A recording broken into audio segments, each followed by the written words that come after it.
Assalamualaikum warahmatullahi wabarakatuh. Halo sahabat, kembali lagi di Senja Islami.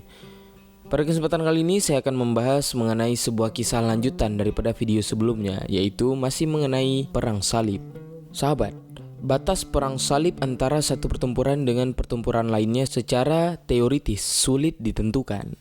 Namun, setidaknya ada beberapa penafsiran yang menjelaskan tentang periodisasi perang. Itulah mengapa selama 2 abad perang-perang salib ini masih sangatlah berkecamuk. Sulit diukur siapakah yang kalah dan siapakah yang menang secara absolut. Namun perang ini sangatlah pantas untuk kita kenang, bukan untuk kita ulang kembali. Dari perang ini banyak yang bisa kita jadikan pembelajaran. Manusia adalah sebagai alat pengobar dan penyulut perang. Mengikuti bisikan-bisikan syaitan bukanlah ajaran-ajaran Allah Subhanahu wa taala. Pada perang salib ini sendiri terbagi atas beberapa periode. Pada periode pertama, yaitu tepatnya pada tahun 1095 sampai 1144 Masehi. Di musim semi pada tahun 1095 Masehi, sekitar 150.000 orang Eropa, sebagian besar bangsa Prancis dan Norman, berangkat menuju Konstantinopel, kemudian ke Palestina. Mereka adalah tentara salib yang dipimpin oleh Godfrey, Bohemond dan Raymond, yang pada akhirnya memperoleh kemenangan besar, tepatnya pada tanggal 18 Juni 1097. Mereka berhasil menaklukkan Nisea pada tahun 1098 Masehi dan menguasai Raha atau Edessa. Di sini, mereka mendirikan kerajaan Latin satu dengan Baldawin sebagai rajanya. Dan pada tahun yang sama sahabat, mereka dapat menguasai Antiochia dan mendirikan kerajaan Latin II di timur. Bohemond dilantik menjadi rajanya.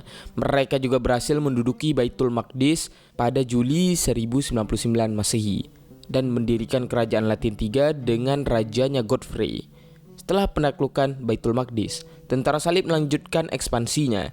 Mereka menguasai kota Akka pada tahun 1104 Masehi dan Tripoli pada tahun 1109 Masehi serta kota Tyre pada tahun 1124 Masehi.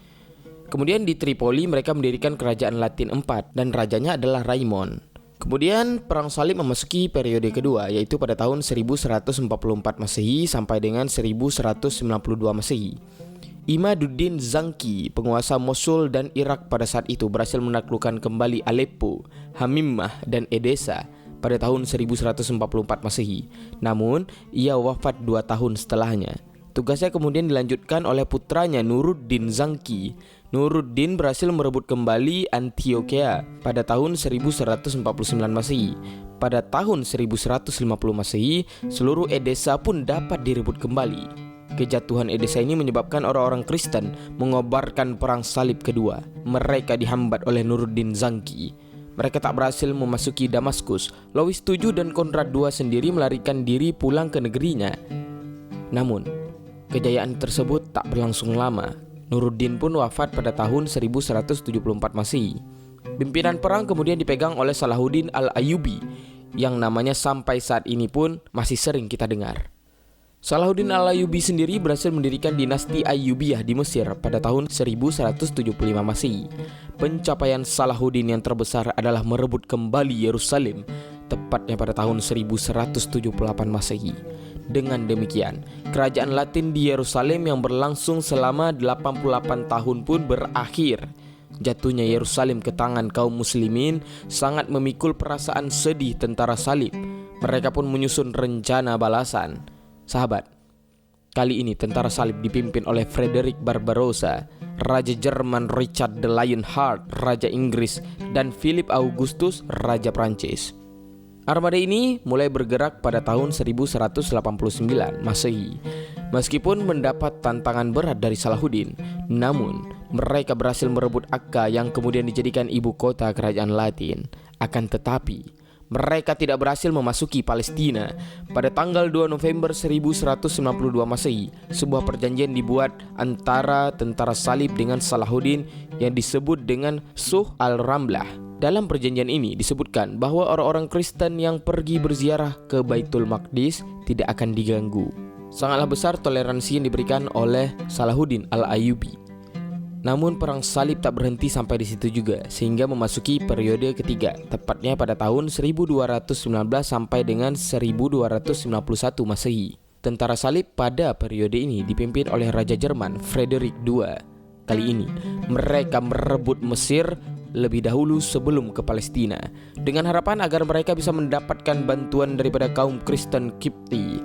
Di tahun yang sama, 1219 Masehi, mereka juga berhasil menduduki Dimyat, Raja Mesir pada dinasti Ayyubiyah pada waktu itu, Al-Malik Al-Kamil. Sehingga Al-Malik Al-Kamil membuat perjanjian dengan Frederick. Isinya antara lain, Frederick bersedia melepaskan Dimyat, sementara Al-Malik Al-Kamil melepaskan Palestina. Kedua, Frederick menjamin keamanan kaum muslimin di Palestina, dan Frederick tidak mengirim bantuan kepada umat Kristen di Syria.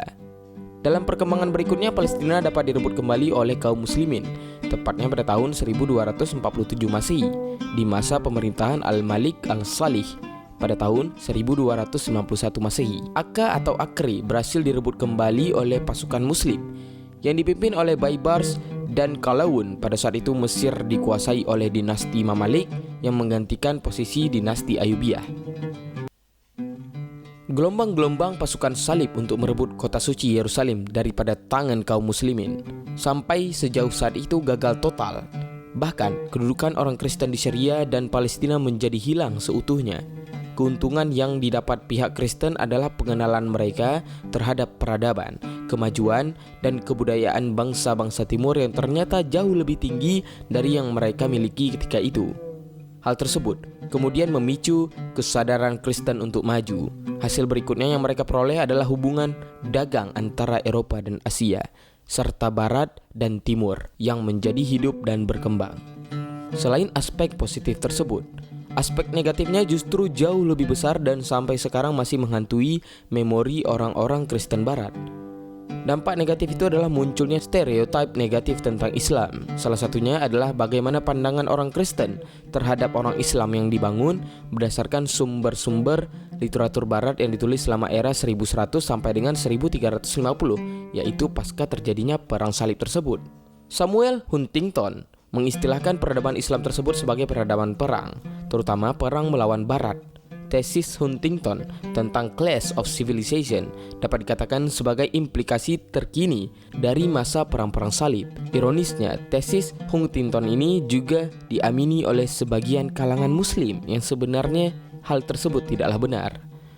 Contoh lain bagaimana persepsi yang salah tentang Islam, misalnya dalam kasus film Submission yang digarap oleh seorang politisi Belanda, Ayaan Hirsi Ali, bernama seorang entertainer dan produser film. Judul film ini jelas langsung merujuk makna Islam secara substansial selama satu, yaitu tunduk, patuh, dan menyerahkan diri sepenuhnya. Film ini memuat hujatan dan kecaman-kecaman kasar terhadap dunia Islam, seperti tuduhan Islam yang dikatakan mengabaikan hak-hak asasi wanita, terorisme, dan lain sebagainya. Lalu muncul kartunnya Nabi Muhammad SAW dalam lembaran-lembaran surat kabar, dan ini hanya sedikit contoh dari segala perilaku mereka yang telah mereka lakukan. Bagaimanakah perang salib menyisakan mispersepsi tentang Islam sendiri terhadap kaum mereka? Untuk merangkai kembali hubungan yang harmonis antara Barat dan Islam, maka persepsi dan citra-citra negatif tentang Islam harus dinetralkan terlebih dahulu. Hal yang sama berlaku bagi dunia Islam yang terkadang juga salah persepsi terhadap dunia Barat. Bukankah dalam masa-masa damai atau gencatan senjata selama periode perang salib, sebenarnya kedua pihak sudah memberikan contoh yang baik melalui hubungan perdagangan, perekonomian, bahkan dalam toleransi antar umat beragama? Dalam konteks global saat ini, wahai sahabat, kerjasama serupa juga sudah terjalin. Namun yang perlu selalu diperhatikan adalah bahwa kerjasama itu harus dijalin dalam relasi dan saling menguntungkan, bukan dalam posisi superior atau subjek-objek tertentu. Kedua pihak harus mampu menghilangkan rasa curiga dan prasangka buruk satu sama lain. Karena bagaimanapun, hubungan harmonis Kristen dan Islam akan ikut menentukan baik buruknya masa depan perdamaian dunia. Dan yang paling penting adalah perlunya pemimpin kedua komunitas agama besar ini untuk mengontrol fanatisme keagamaan di antara penganutnya. Wallahu a'lam bishawab. Inilah akhir daripada perang salib yang telah saya ceritakan di dalam dua video. Semoga daripada kisah ini baik saya sendiri dan sahabat semua dapat mengambil hikmahnya. Lebih dan kurang saya mohon maaf. Wabillahi taufiq wal hidayah. Assalamualaikum warahmatullahi wabarakatuh.